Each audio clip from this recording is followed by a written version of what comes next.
నేను మీ శ్రేభిలాషి హాఫీజ్ బాయ్ అజీజ్ సిరాజీ. నా ప్రేమ సోదర మహాశివులారా, చాలా బాధాకరమైన విషయం ఏమిటి అంటే వక్ఫ్ బోర్డ్ బిల్ ఏదైతే పాస్ అయ్యిందో, ఈ పాస్ అయిన తర్వాత చాలామంది ముస్లిం సహోదరులు వాళ్ళ యొక్క ఆందోళనని వ్యక్తం చేస్తున్నారు.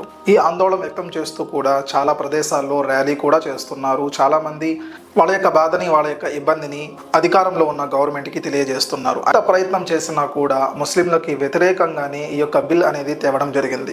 చాలా బాధాకరమైన విషయం.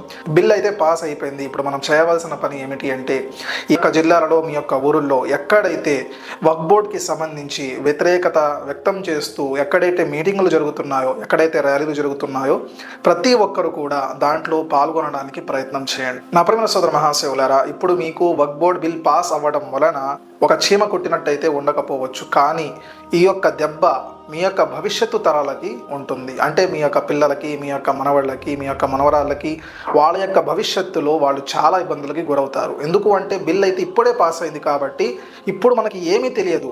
మనం ఎలా అయితే మన రోజువారీ పనులు జరుగుతున్నాయో అలాగే జరుగుతూ ఉంటాయి, మన వ్యాపారాలు కూడా సాగుతూ ఉంటాయి.